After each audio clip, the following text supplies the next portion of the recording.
Here, the next point is how we can charge any object. तर मित्रांनो, आपल्या मनामध्ये प्रश्न निर्माण झाला असेल की आपण एखाद्या पदार्थाला प्रभारित कसं करू शकतो. We can see there are two methods of charging of any object. तर या ठिकाणी पदार्थाला प्रभारित करण्याच्या दोन पद्धती दिलेल्या आपल्याला दिसून येतात. The first method is to charge an object by contact. तर पहिली पद्धत म्हणजे काय तर स्पर्शाद्वारे वस्तू प्रभारित करणे. So for this do one activity hair. तर हे पाहण्यासाठी एक कृती आपल्याला या ठिकाणी करायची आहे. कोणती कृती आहे पहा. Rub a plastic com against paper. Touch this com with another uncharged comb. Take the other comb near some pieces of paper and see what happens.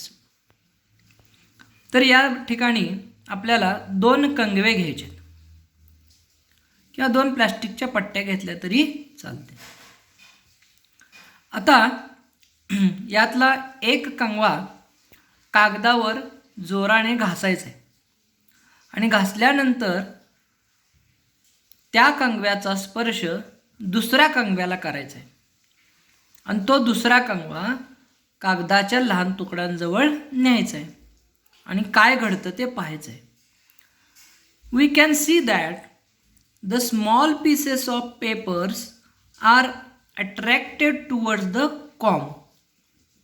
तर आपल्याला या ठिकाणी काय दिसतं की ते लहान कागदाचे जे तुकडे आहेत ते त्या कंगव्याकडे ओढलेले आपल्याला दिसून येतात.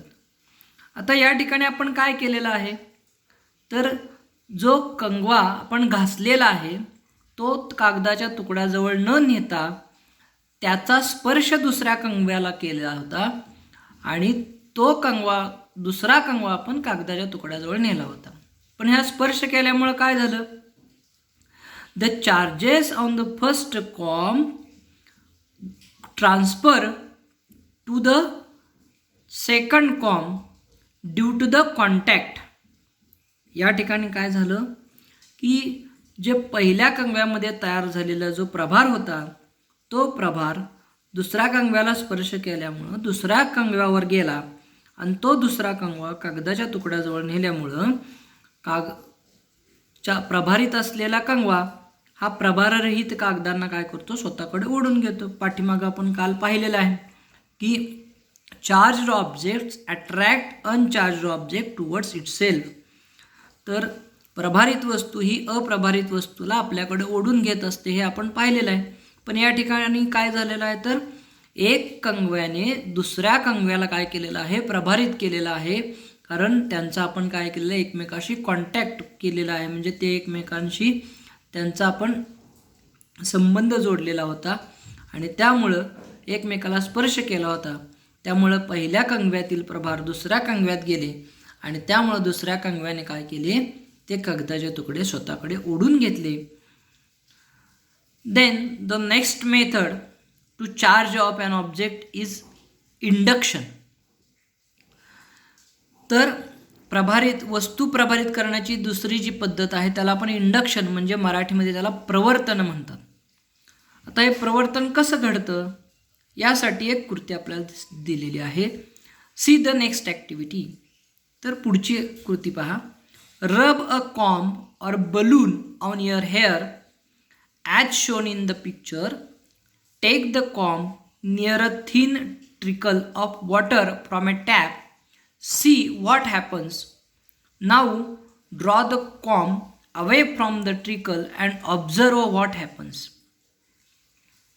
तर या दुसऱ्या कृतीमध्ये आपल्याला काय करायचं आहे एक कंगवा किंवा फुगा हा काय करायचा आहे केसावर वेगाने घासायचा आहे आणि तो कंगवा किंवा तो फुगा पाण्याची जी धार असते नळातून पाणी पडणारं जी धार असते त्या धारेजवळ न्यायचं आहे. And when we take near a comb or balloon to the trickle of water, we can see that the trickle of water attracted towards the comb or balloon. तर या ठिकाणी आपल्याला काय दिसतं की ही जी पाण्याची धार आहे, ही पाण्याची धार या आकृतीत दाखवल्याप्रमाणे कंगव्याकडे किंवा त्या फुग्याकडे थोडीशी ओढली जाते, आकर्षली जाते असं दिसून येतं. आता या ठिकाणी आपण काय केलं पहा की त्या पाण्याला त्या कंगव्याचा किंवा त्या फुग्याचा स्पर्श केलेला नाही आहे, कॉन्टॅक्ट केलेला नाही आहे, फक्त त्याच्या जवळ नेलेला आहे. आणि म्हणून या ठिकाणी आपण काय पाहतोय की स्पर्श न करता सुद्धा फक्त एखाद्या वस्तूच्या जवळ प्रभारित वस्तू नेल्यानंतर अप्रभारित वस्तूला आपण प्रभारित करू शकतो.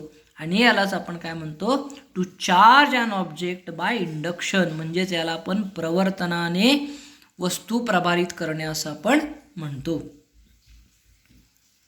पहा या ठिकाणी आपल्याला काय दिलेलं आहे, mark your observation with a tick. आता या ठिकाणी आपल्याला काय करायचं, आपलं जे निरीक्षण आहे ते निरीक्षण या ठिकाणी तिथं वाक्य संपल्यानंतर जे 2 किंवा 3 पर्याय दिलेले आहेत त्यातल्या योग्य पर्यायाच्या ठिकाणी आपल्याला काय करायचं आहे, टिक मार्क बरोबरची खूण करायची. काय सांगितलंय पहा, पहिल्या कृतीमध्ये काय सांगितलंय, when a charge comb is brought close to the flowing water, water gets attracted or repelled or remains as it was.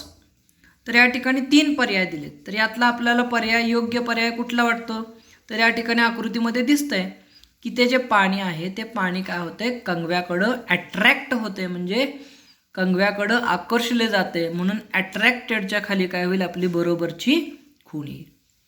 आणि दुसऱ्या कृतीमध्ये आपल्याला काय सांगितलंय पहा, when the charge comb is taken away from the flowing water it gets, पुन्हा 3 पर्याय दिलेत पहा, attracted, repelled or remains as it was initially.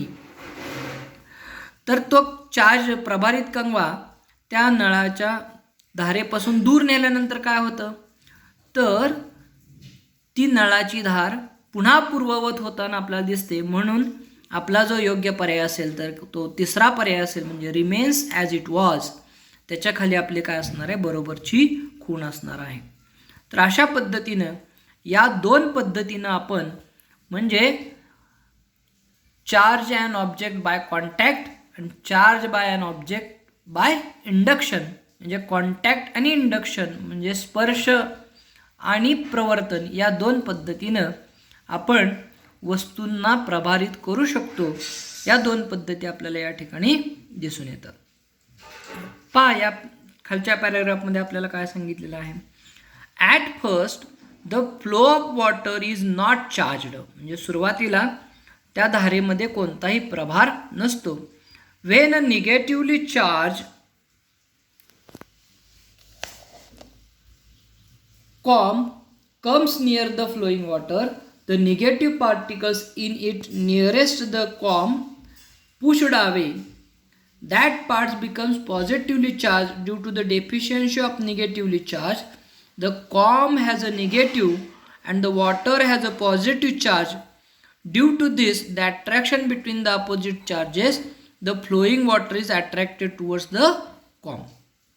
तर या ठिकाणी वर सांगितल्याप्रमाणे काय घडलेलं आहे, तर सुरुवातीला ही पाण्याची धार ही प्रभाररहित असते आणि ऋण प्रभारित कंगवा जवळ येताच त्या पाण्याच्या धारेतील कंगव्यासमोरच्या भागातील ऋणकर दूर सारले जातात आणि या ऋणप्रभाराच्या कमतरतेमुळे धारेचा तेवढाच भाग धनप्रभारित बनतो आणि कंगवा व पाण्याची धार धन या विजातीय प्रभारातील आकर्षणामुळे पाण्याची धार कंगव्याकडे ओढली जाते.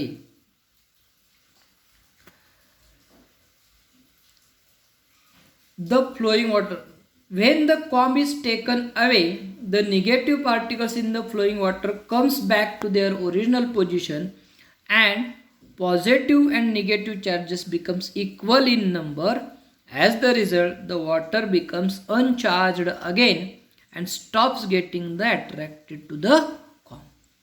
आता ज्यावेळेस कंगवा आपण दूर नेतो त्यावेळी काय होतात, तर त्या पाण्याच्या धारेमध्ये असणारे जे ऋणकण आहेत ते पुन्हा आपापल्या जागेवर येतात आणि त्यामुळं धनप्रभार आणि ऋणप्रभार यांची संख्या समान होते आणि मग त्यामुळे ती पाण्याची धार काय होते, प्रभाररहित होते आणि ती त्या कंगव्याकडं आकर्षित होण्याचं थांबते आणि पुन्हा पूर्ववत होते.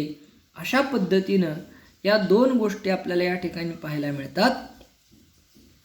आपण एखादी प्रभारित वस्तू दोन पद्धतीनं प्रभारित करू शकतो. एक म्हणजे स्पर्शाद्वारे आणि दुसरी म्हणजे प्रवर्तनाने, म्हणजे by contact and by induction we can charge uncharged objects. From above activities we can always remember that. वरील कृतींवरून आपल्याला हे नेहमी लक्षात ठेवावं लागतं. काय लक्षात ठेवायचं पहा, आकडा 1.1 the number of positive and negative charges are equal on an uncharged or neutral objects. तर प्रभार नसणाऱ्या किंवा उदासीन वस्तू ज्या असतात त्या वस्तूंमध्ये धन आणि ऋण प्रभारांची संख्या ही कशी असते, नेहमी इक्वल असते, समान असते. आणि ज्यावेळी एखाद्या वस्तूवर धनप्रभार आणि ऋणप्रभार यांची संख्या समान असते त्यावेळी ती वस्तू एकतर प्रभाररहित असते किंवा उदासीन असते असं आपण म्हणू शकतो. And the second point, the electric charge is generated by induction stays only as long as the charge object is near to it. आणि प्रवर्तनाने निर्माण झालेला जो विद्युत प्रभार आहे, म्हणजे आपण जी दुसरी ॲक्टिव्हिटी बघितली होती त्या दुसऱ्या ॲक्टिव्हिटीमध्ये ज्या पद्धतीनं विद्युत प्रभार निर्माण होतो तो विद्युत प्रभार हा ती विद्युत प्रभारित वस्तू जवळ असेपर्यंतच टिकतो. ती विद्युत प्रभारित वस्तू आपण दूर नेली तर त्या वस्तूमध्ये तो प्रभार राहत नाही. म्हणून काय म्हटलेलं आहे पहा, the electric charge generated by induction म्हणजे प्रवर्तनाने निर्माण केलेला विद्युत प्रभार stays only as long as the charge object is near to it. म्हणजेच प्रवर्तनाने निर्माण झालेला विद्युत प्रभार हा फक्त विद्युत प्रभारित वस्तू जवळ असेपर्यंतच टिकून राहतो. हे आपण नेहमी लक्षात ठेवलं पाहिजे.